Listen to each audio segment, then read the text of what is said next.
नमस्कार दोस्तों, आज अपन 12th क्लास के ज्योग्राफी विषय के बारे में चर्चा करेंगे। इसमें आज अपना टॉपिक रहेगा भूगोल विषय का परिचय, यानी भूगोल का परिचय। आपने पिछली क्लास में कक्षा 11 में 11th क्लास के अंदर पढ़ा होगा फिजिकल ज्योग्राफी यानी भौतिक भूगोल।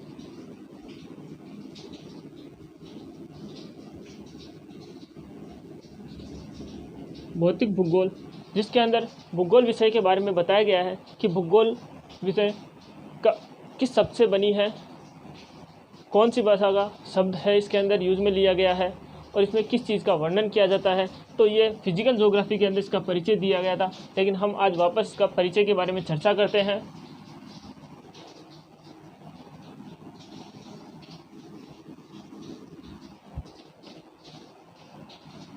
परिचय की बात करते हैं तो इसका अर्थ है, भूगोल का अर्थ जो है ज्योग्राफी।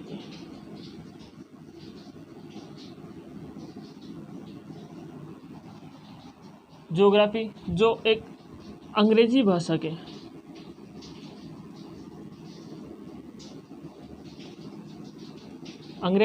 का शब्द है।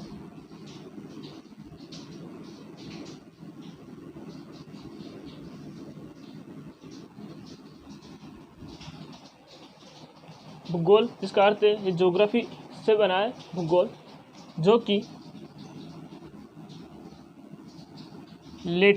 ग्रीक या यूनानी भाषा का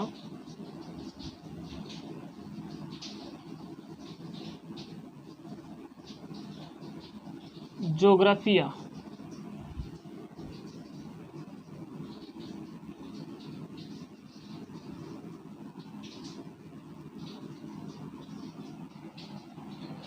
जो कि ग्रीक या यूनानी भाषा के ज्योग्राफिया शब्द से संबंधित है, यानी शब्दावली से संबंधित है, जो कि अंग्रेजी भाषा के ज्योग्राफिया से है।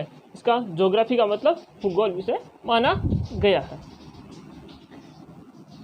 इसका मतलब ये बताया गया है, इसका जो शाब्दिक अर्थ है, शाब्दिक अर्थ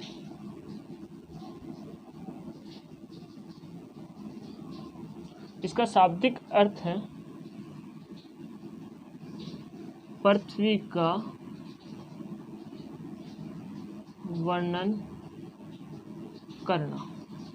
इसका जो शाब्दिक अर्थ है वो ये बताया गया है कि पृथ्वी का वर्णन करना। ज्योग्राफी ये दो शब्दों से मिलकर बना है, एक है जियो, एक है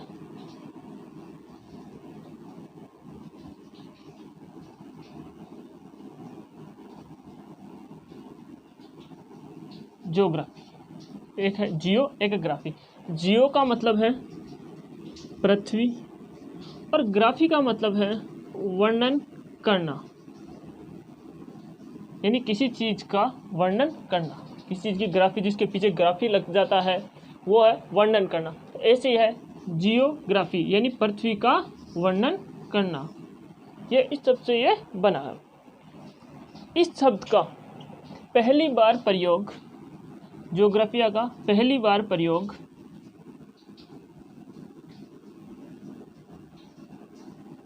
इरेटोस्थनीज जो भूगोलवेता है, इरेटोस्थनीज जो भूगोलवेता है, इन्होंने सबसे प्रथम बार ज्योग्राफिया शब्द का प्रयोग किया। ज्योग्राफिया शब्द का प्रयोग किया। दोबारा देखते हैं, भूगोल इसका परिचय अर्थ है ज्योग्राफिया, जो कि अंग्रेजी भाषा के ज्योग्राफी शब्द से ये बना है। ये जो ज्योग्राफिया है ये ग्रीक या यूनानी भाषा के शब्दावली से ये लिया गया है। इसका जो शाब्दिक अर्थ है वो है पृथ्वी का वर्णन करना। मैंने आपको बताया ज्योग्राफी यानी दो शब्दों से मिलकर बना है, जियो प्लस ग्राफी, यानी ऐसा करो जियो प्लस ग्राफी, यानी जियो का मतलब पृथ्वी और ग्राफी का मतलब वर्णन करना। तो ये है, तो इसका स्क्रीनशॉट ले सकते हो आप। इसके बाद आगे चर्चा करते हैं अपन।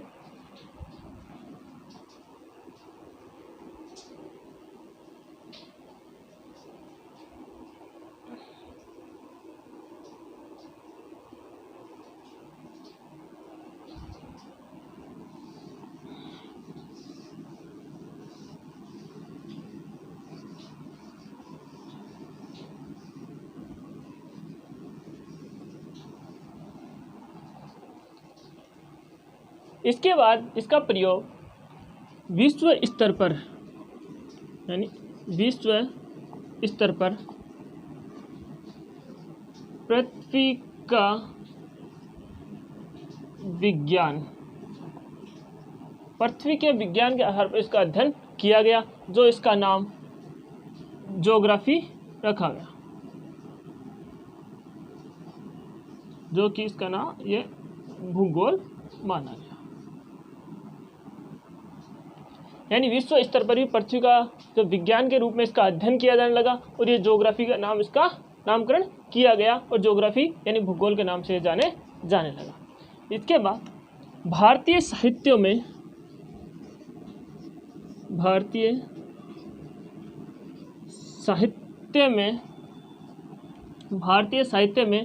पृथ्वी व अन्य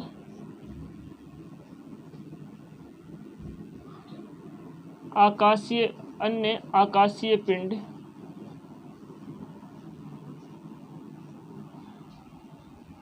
भारतीय साहित्य में पृथ्वी व अन्य आकाशीय पिंडों का अध्ययन गोलाकार रूप में किया जाता था, यानी गोलाकार रूप में इसका अध्ययन किया जाता था और इसी से इसका नाम भूगोल रखा गया। गोलाकार रूप में था तो इसका नाम भूगोल रखा गया। अब भूगोल की बात करें तो भूगोल देखो, भूगोल यानी भू का मतलब है पृथ्वी, धरा, और गोल का मतलब है गोलाकार, गोल। तो इसलिए इसको पृथ्वी को गोल माना गया, तो इसका नाम भूगोल रखा गया। तो ये है इसमें, यानी विश्व स्तर पर पृथ्वी का विज्ञान के रूप में इसका अध्ययन किया जाना और इसका नाम ज्योग्राफी रखा गया। उसके बाद भारतीय साहित्य में भी पृथ्वी व अन्य आकाशीय पिंडों को गोलाकार रूप में मानकर उसका वर्णन किया गया और इसी आधार पर इसका नाम भूगोल रखा गया। लिख लिया, या स्क्रीनशॉट ले सकते हैं आप इसका।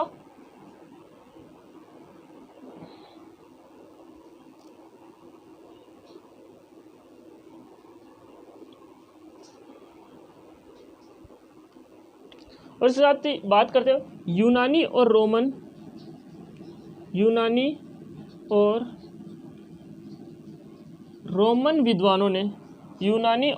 विद्वानों ने पृथ्वी को चपटा और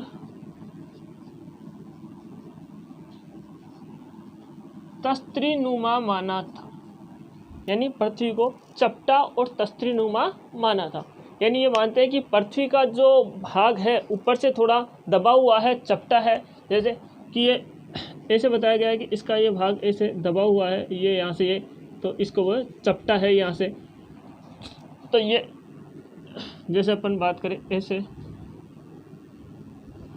तो इसको बताया गया है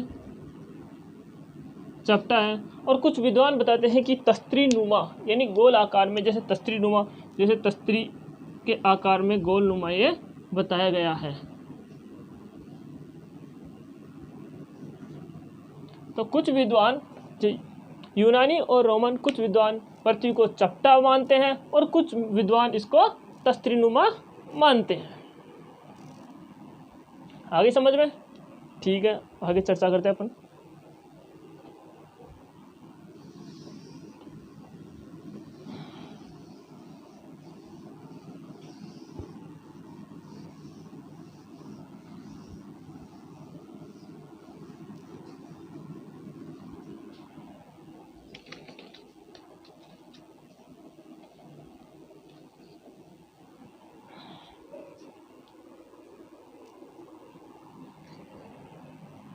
इसके अंदर मानव भूगोल, जो 12th क्लास के अंदर आपके जो सब्जेक्ट है वो है मेन मानव भूगोल।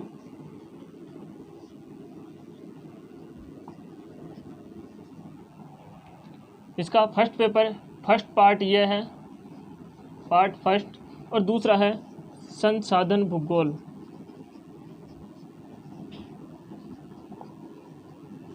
ये पार्ट सेकंड है, यानी एक ह्यूमन ज्योग्राफी और दूसरा है रिसोर्स ज्योग्राफी। ये फर्स्ट पार्ट और सेकंड पार्ट एक ही बुक है, इसके 2 पार्ट है। जो एग्ज़ाम की दृष्टि से देखें तो ये 28 नंबर का यानी 28 का, और ये भी 28 मार्क्स का है। इसके अंदर आपको यानी बात करें अपन 28 का ये और 28 का, और ये हो गए कितने 56 के अंदर पेपर टोटल यानी सब्जेक्ट होता है 100 नंबर की, तो बचे इसमें 44 के अंदर 14 नंबर के होते हैं सत्रांक, और 30 नंबर का होता है आपका प्रायोगिक परीक्षा, यानी 30 नंबर का होते हैं प्रैक्टिकल। ऐसे करके ये 44 का ये हो गया, तो ऐसे करके ये 100 नंबर के है। तो ऐसे आपका ये 12th क्लास के 2 पेपर हैं, जिसमें 28 के दोनों पेपर हैं। उसके बाद 40 नंबर के सत्रांक जो आपके विद्यालय से भेजे जाते हैं, और 30 नंबर के प्रायोगिक परीक्षा यानी प्रैक्टिकल एग्ज़ाम है। तो मानव भूगोल, इसके अंदर मानव भूगोल है, तो मानव भूगोल का अध्ययन के अंदर मानव भूगोल जो है वो आधारभूत भूगोल माना गया है। ये कौन से भूगोल है? मनुष्य के आधारभूत भूगोल।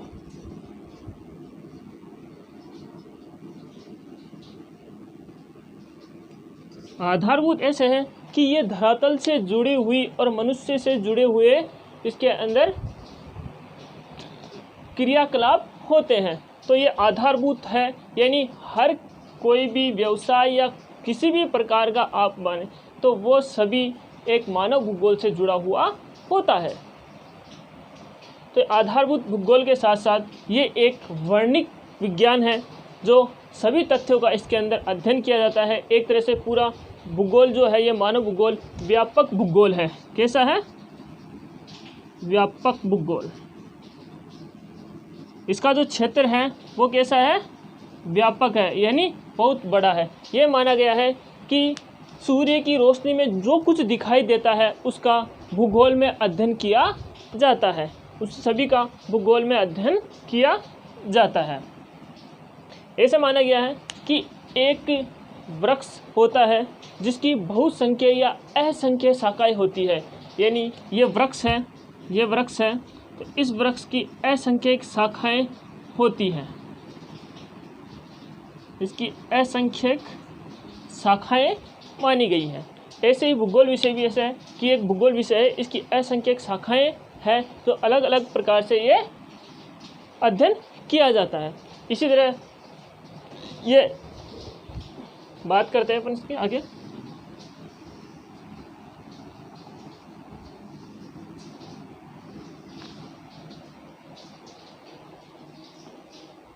यानी मानव भूगोल को मानव का घर माना गया है, और उन सभी चीज़ों का इसमें अध्ययन किया जाता है जो मानव को पोषित करते हैं, यानी जो संसाधन है मानव को पोषित करते हैं।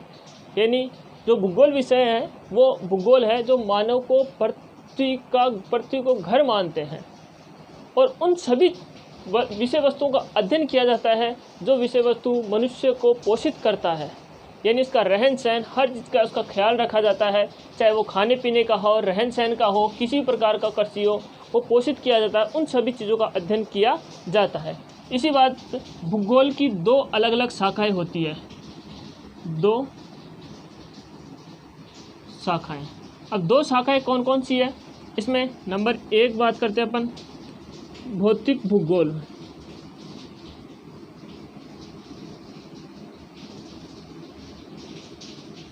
और दूसरी शाखाएं हैं मानव भूगोल। ये 2 मूलभूत शाखाएं हैं इसकी अलग, एक है भौतिक भूगोल, दूसरी है मानव भूगोल। भौतिक का मतलब भौतिकी चीज़ों से, यानी इसकी जो भौतिकी चीज़ें हैं, जो प्रकृति के द्वारा दी गई चीज़ें हैं, उन चीज़ों का अध्ययन किया जाता है, उन विषय वस्तु का अध्ययन किया जाता है। तो अपन इसमें कह सकते हैं कि इसके अंदर प्रकृति या पर्यावरण का अध्ययन किया जाता है। इसमें अपन कह सकते हैं कि भौतिक भूगोल में प्रकृति और पर्यावरण का अध्ययन किया जाता है। और मानव भूगोल के अंदर प्रकृति के साथ साथ प्रकृति और मानव के मध्य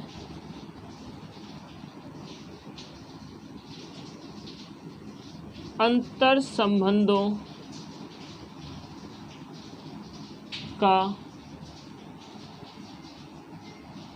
अध्ययन किया जाता है। यानी प्रकृति और मानव, इनके मध्य जो अंतर संबंध, जो क्रिया होती है, उसका अध्ययन किया जाता है। जैसे अपन बात करें कि प्रकृति के अंदर अपन भौतिक भूगोल के अंदर प्रकृति का अध्ययन करते हैं, पर मानव भूगोल में मानव के साथ, यानी मनुष्य जो प्रकृति के साथ क्या क्या कार्य करता है। जैसे यानी धरातल है, अब धरातल के अंदर जैसे मैदान है, अब मैदान के अंदर मनुष्य कृषि करता है, अपने आवास बनाता है। या इसके अंदर अपन बात करें, पठार है, पहाड़ है, अब इसके अंदर उसको कोई धातुएं मिलती हो,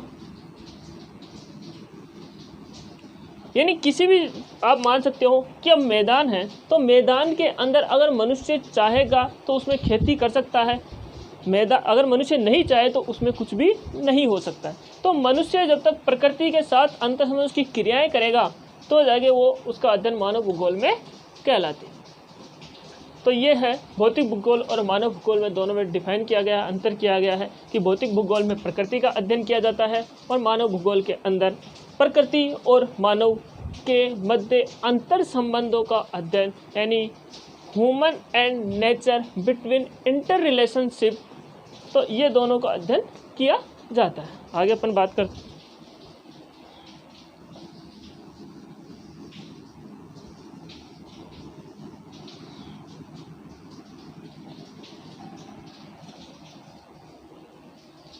एक मानव भूगोल कविता की कुछ पंक्तियां हैं जिसके अंदर बताया गया है, कृषि, पशुपालन, उद्योग, व्यवसाय, ये जो आते हैं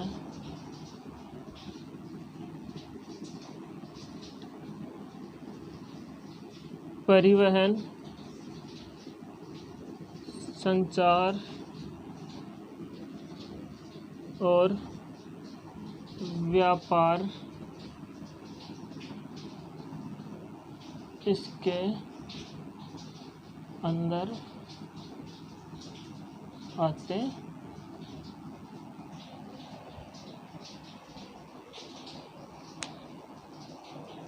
व्यापार, व्यवसाय, ये जो किए जाते हैं,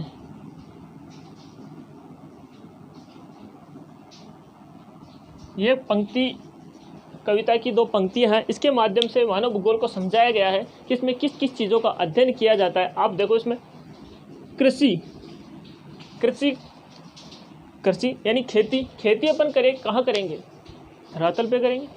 तो धरातल क्या है, प्राकृतिक संसाधन, अपना प्रकृति का संसाधन है, लेकिन मनुष्य चाहेगा तो उस पर खेती कर सकता है। तो मनुष्य जब चाहेगा तो इस पर कृषि कर सकता है, तो इसका अध्ययन किया जाएगा। पशुपालन, पशुओं के लिए समझते हैं हम चारा है, पशु भी एक क्या है, प्रकृति का संसाधन है, लेकिन उसको पालना मनुष्य की जिम्मेदारी है। मनुष्य जब उसको पालेगा तो उसका अध्ययन इसके अंदर किया जाएगा, तभी वो पशुपालन कहलाएगा।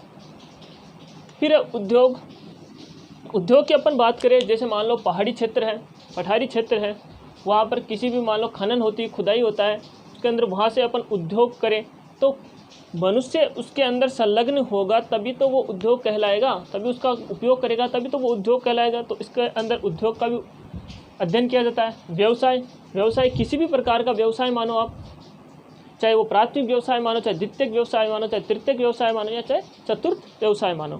प्राथमिक व्यवसाय के अंदर भी पशुपालन, कृषि, ये सभी ये कृषि और पशुपालन ये व्यवसाय प्राथमिक व्यवसाय के प्रकार हैं।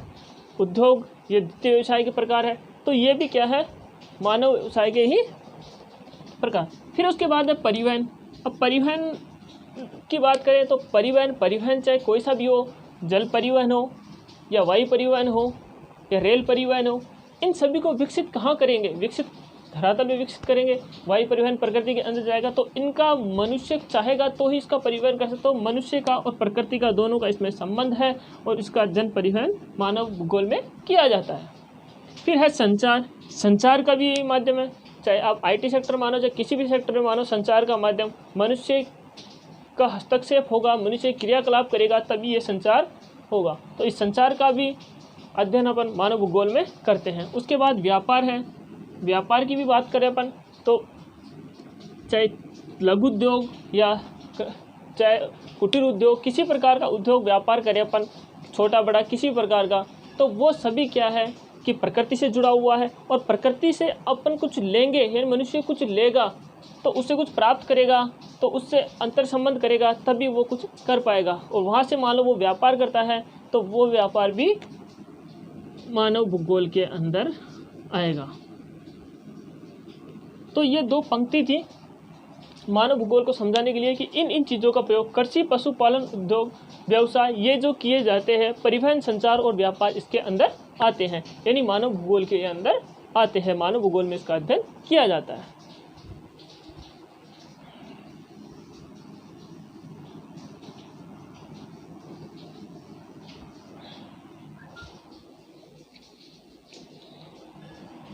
इसके बाद अपन चर्चा करते हैं भूगोल की परिभाषा।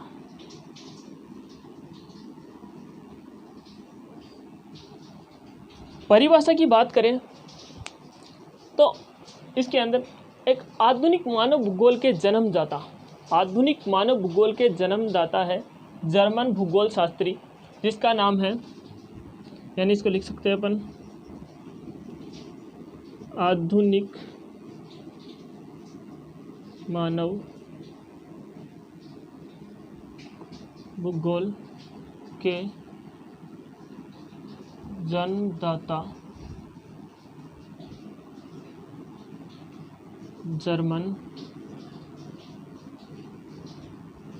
भूगोलवेत्ता, क्या नाम उसका, फ्रेडरिक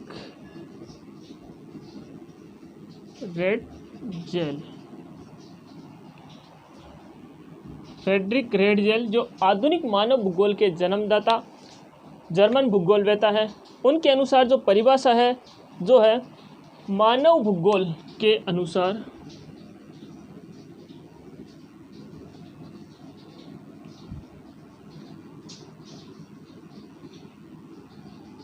मानव भूगोल मानव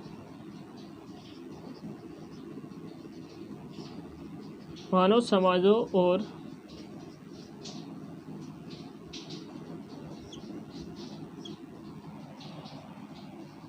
मानव भूगोल मानव समाजों और धरातल के बीच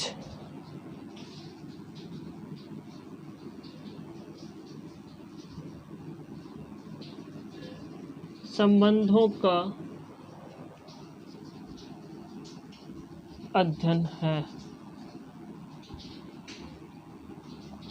यानी फ्रेडरिक रेडजेल कहते हैं कि मानव भूगोल मानव समाजों और धरातल के मध्य जो संबंध है उन्हीं को मानव भूगोल कहा जाता है, उसी का मानव भूगोल के अंदर अध्ययन किया जाता है। ये आधुनिक मानव भूगोल के जन्मदाता हैं और यह परिभाषा इनकी पुस्तक जो है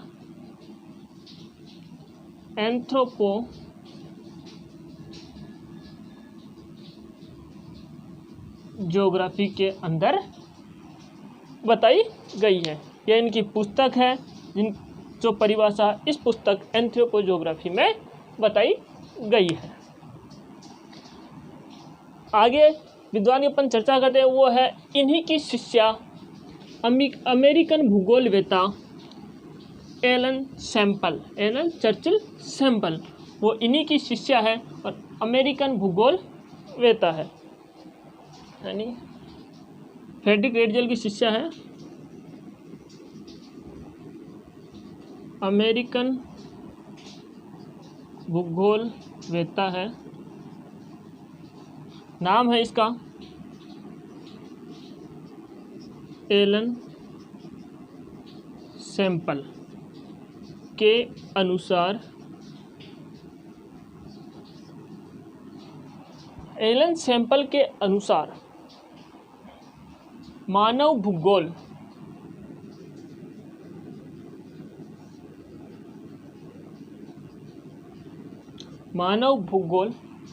चंचल मानव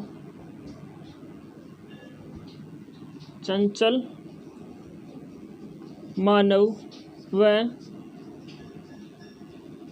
अस्थायी पृथ्वी, यानी मानव भूगोल चंचल मानव व अस्थायी पृथ्वी के पारस्परिक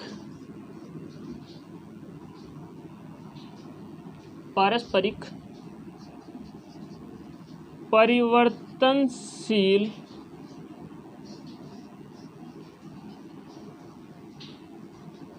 संबंधों का अध्ययन है। ये परिभाषा एलन सैंपल के अनुसार मानव भूगोल चंचल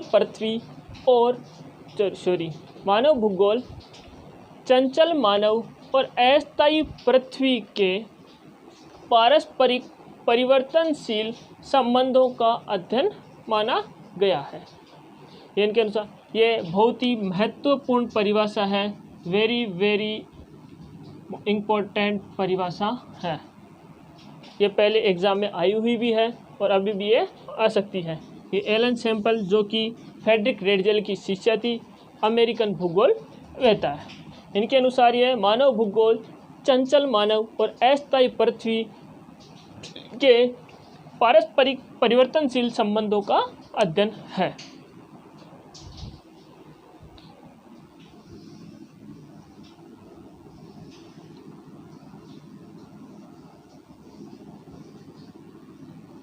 इसके बाद दो विद्वान हैं जिनका नाम है डिकेन और पिट्स।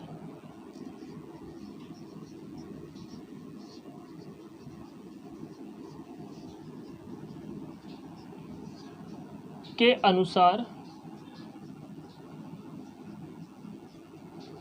डिकेन और पिट्स के अनुसार मानव और उसके कार्यों को समाविष्ट है वो ही मानव भूगोल है। जो समाविष्ट किया गया मानव के कार्यों को, यानी इसमें मानव के कार्यों को समाविष्ट किया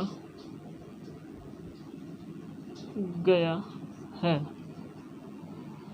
यानी डिकेन और पिट्स कहते हैं कि मानव के जो कार्य हैं उन्हीं को इसके अंदर समाविष्ट किया गया है, इन्हीं का अध्ययन मानव भूगोल में किया जाता है। उसके बाद है बहुत ही इम्पोर्टेंट भूगोलवेता विडाल डी ला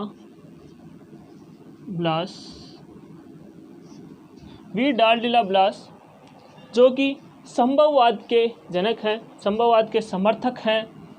संभववाद जो अपनी अगली क्लास नेक्स्ट क्लास होगी उसके अंदर अपन पढ़ाएंगे, जिसके अंदर अपन चर्चा करेंगे नियतिवाद, नवनियतिवाद, संभववाद। जो पिछले परिभाषा थी सैंपल की, एलन सैंपल, वो नियतिवाद की समर्थक थी और विडाल डी लाब्लास जो संभववाद के समर्थक हैं। इसके अनुसार जो परिभाषा है वो पृथ्वी और मानव के पारस्परिक संबंधों के बारे में इन्होंने बताया है। यानी जो पृथ्वी और मानव है इनके जो पारस्परिक जो संबंध है यानी इन दोनों के बीच में जो संबंध स्थापित होते हैं उन्हीं का जो अध्ययन है वो विडाल डी लाप्लास ने माना है। ये इसका आज भूगोल का परिचय था। तो अपन एक बार इसका रिवाइज कर लेते हैं थोड़ा सा कि भूगोल का अर्थ जो है वह ज्योग्राफी शब्द जो अंग्रेजी भाषा का है, जो कि ग्रीक या यूनानी भाषा के ज्योग्राफिया शब्द से लिया गया है। इसका शाब्दिक अर्थ है पृथ्वी का वर्णन करना।